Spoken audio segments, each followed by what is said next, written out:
This is a follow-up to our previous video, the Epic Monopoly.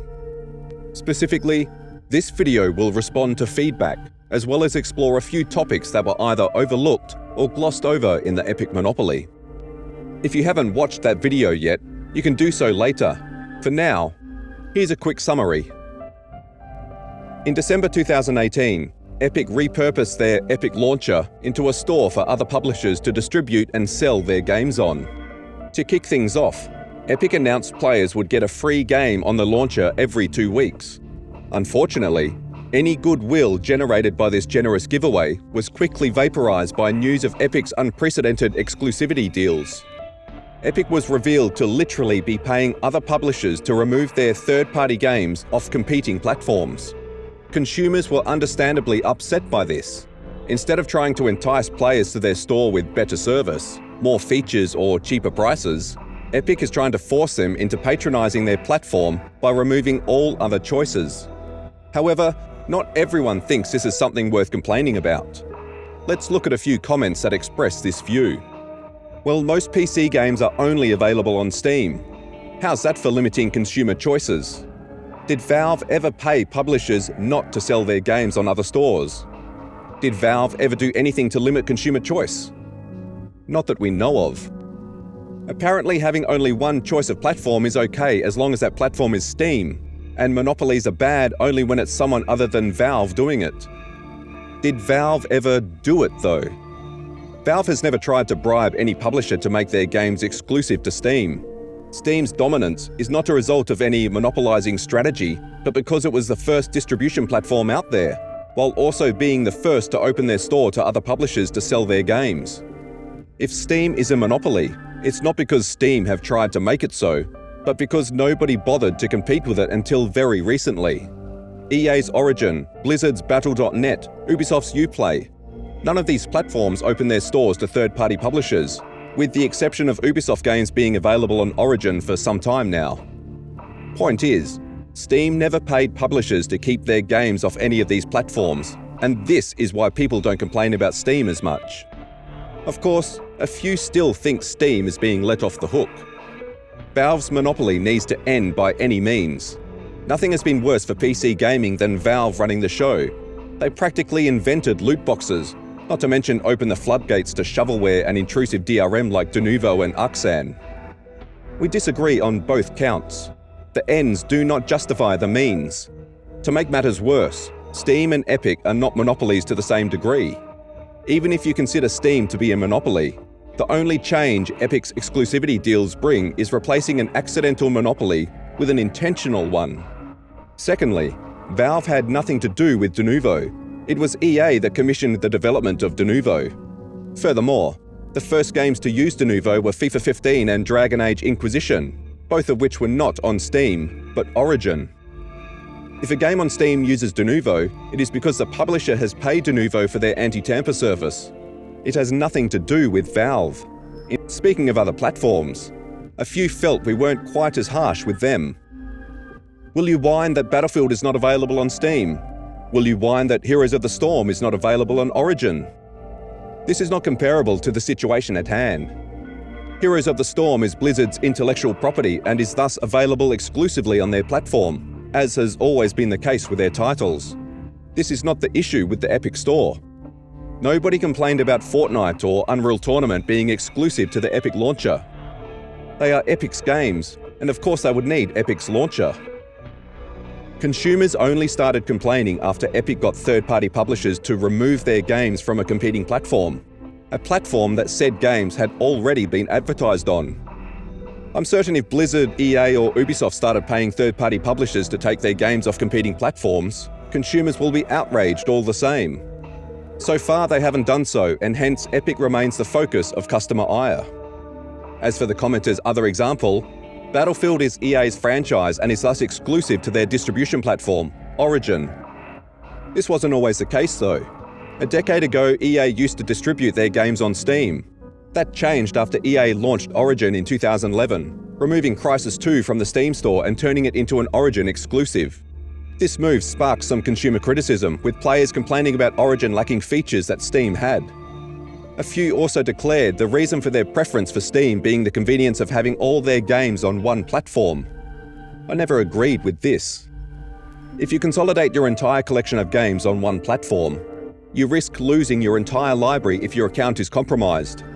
You can mitigate these risks by enabling two-factor authentication, but the most effective way to minimize potential losses is to spread your games across multiple platforms.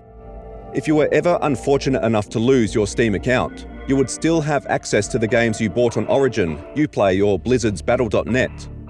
This is why I don't think the proliferation of launches is all that bad. This is why I don't think the existence of the Epic Store is a bad thing.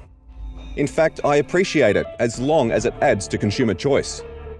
But so far, it's doing the exact opposite. It's removing a choice that existed previously. When a disgruntled gamer confronted Epic's chief, Tim Sweeney, about this, here is what he had to say. Is there a consumer right to buy any product in any store of your choosing? Yes. Considering Metro Exodus was previously advertised to be coming to Steam in 2019, while you may argue that Steam pre-orders were honoured, physical editions that were advertised with a Steam logo were not. Instead, shipping with an Epic key in place of the promised Steam code. But Tim Sweeney disagrees. Indeed, he thinks consumers have no such right. Stores compete on selection, as well as price and features.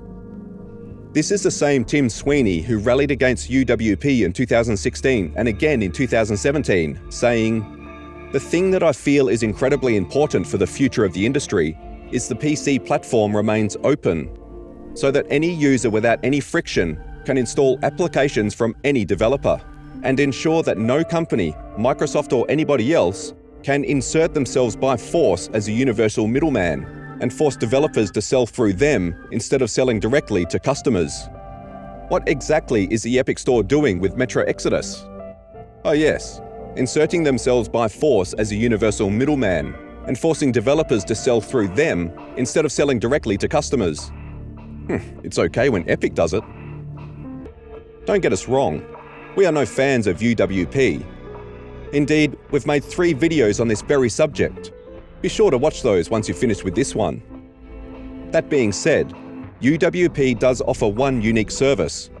Games purchased on the Microsoft Store can be played on Xbox One and vice versa. Who wants this, you might ask? Xbox players dipping their toes in PC gaming. While we're on the subject of UWP, the Microsoft Store can be argued to be even worse with exclusives than the Epic Store. For a start, UWP games are not just exclusive to one store. They are also exclusive to one operating system, Windows 10.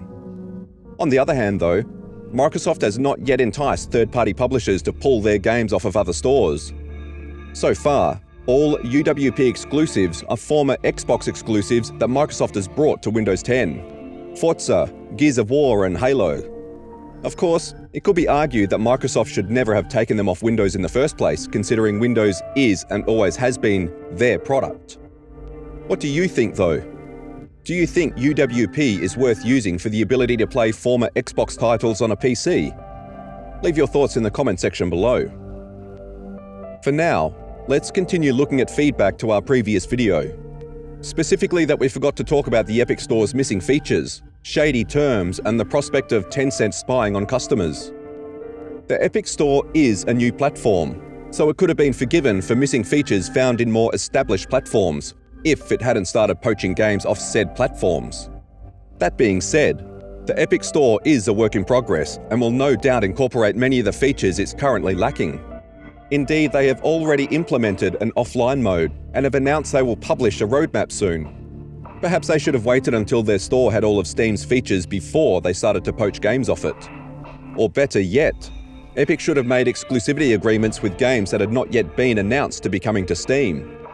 That way they could have avoided any accusations of poaching. This is what Discord did when they launched their store in 2018. They didn't have any games removed off a competing platform, and consequently have not received much, if any, criticism over their exclusives. Epic had over 2 months to learn from Discord's tactful strategy.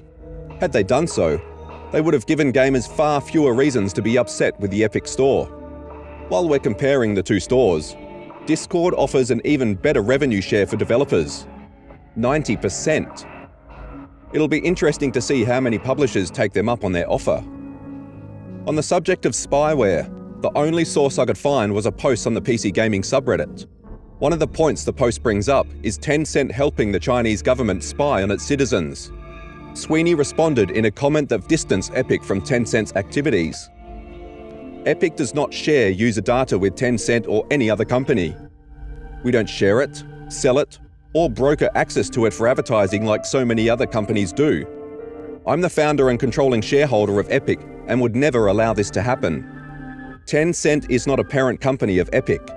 Tencent is an independent company that's a minority investor in Epic, alongside many others. However, they do not have any sort of access to our customer data. Call me naive, but I believe him. At least, I have not yet read anything to convince me otherwise.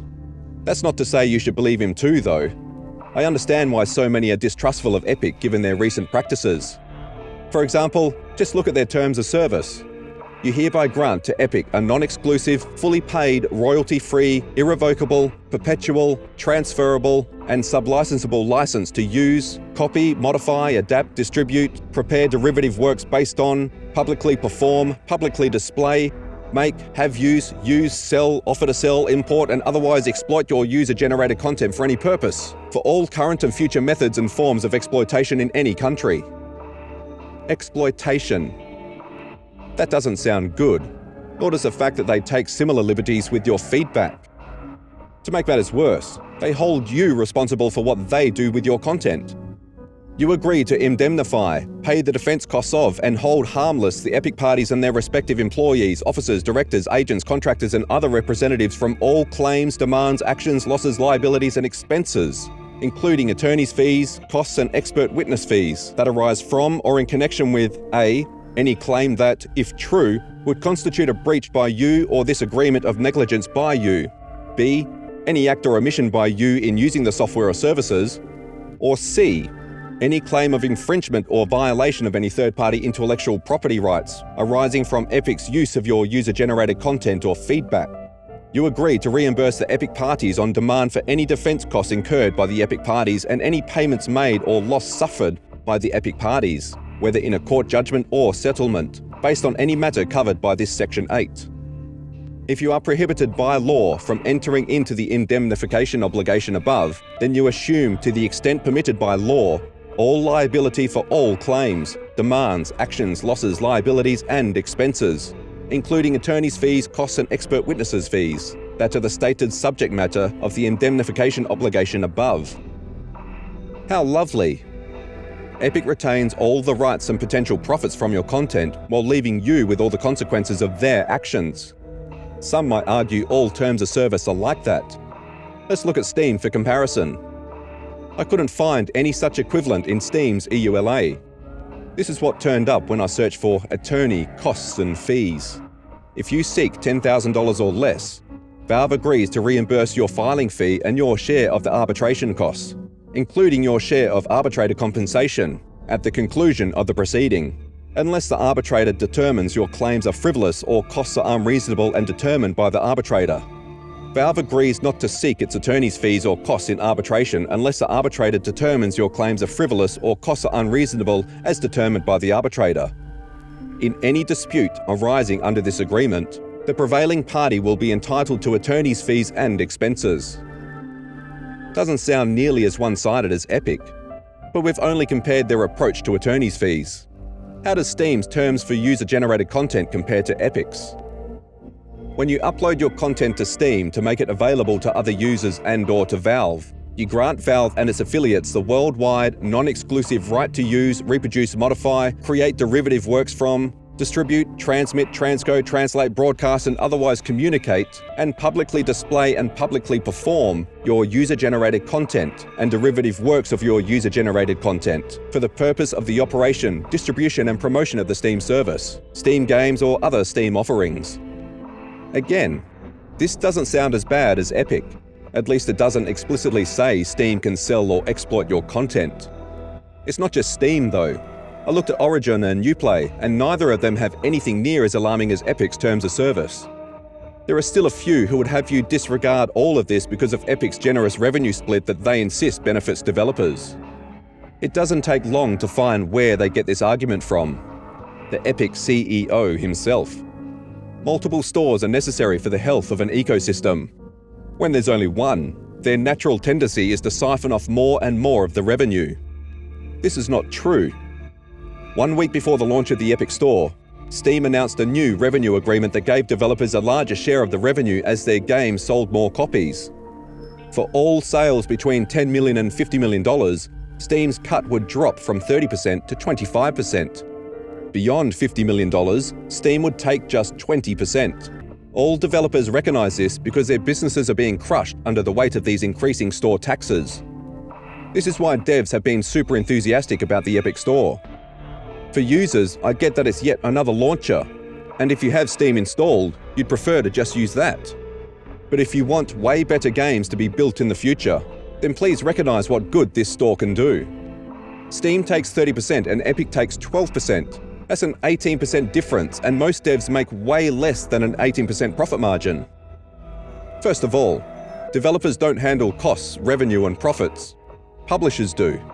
If you want an example, you need not look further than Metro Exodus, developed by 4A Games and published by Deep Silver. It was the publisher, Deep Silver, who made the unilateral decision to remove the game from Steam to make it an Epic exclusive.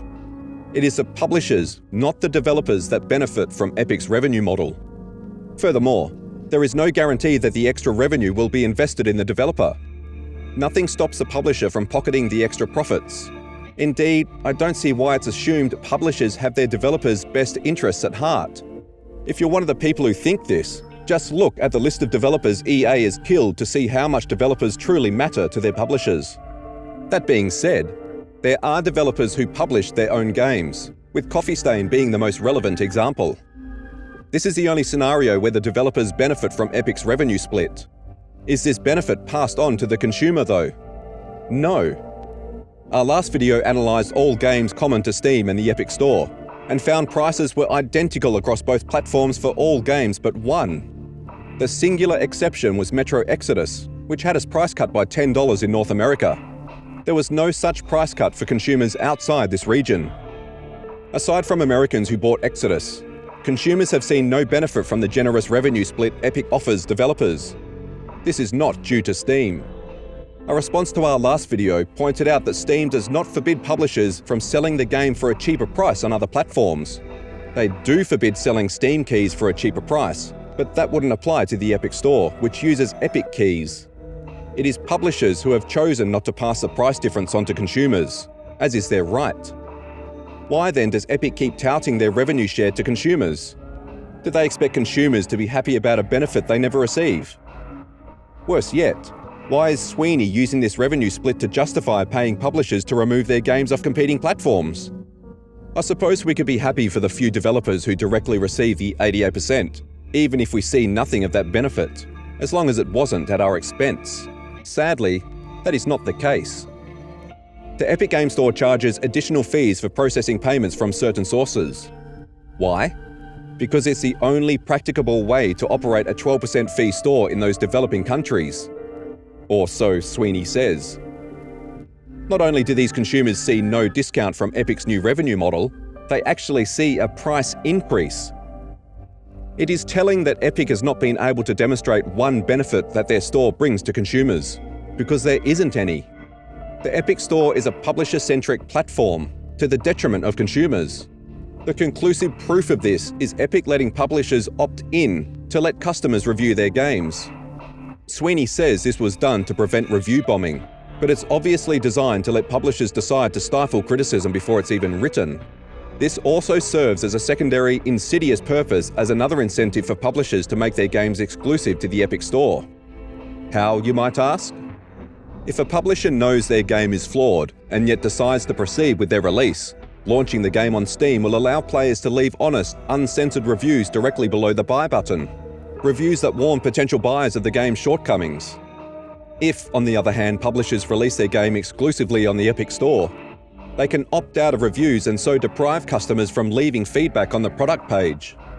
A place most, if not all, potential buyers are bound to see. Of course, a game that has not opted in for reviews will be a huge red flag in and of itself. To what extent casual consumers will take notice remains to be seen. It's clear where Epic's priorities lie, and it's not with the consumers. It's good that at least a few developers benefit from their terms, but we should never let that blind us to what Epic's terms mean for us. As consumers, we should look out for our own interests, because nobody else will.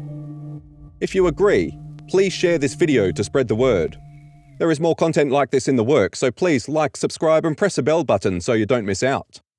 While you're here, feel free to watch our analysis on Denuvo's history and performance impact, our analysis of Battlefield 5's controversies and our hardware analysis of CPUs and graphics cards.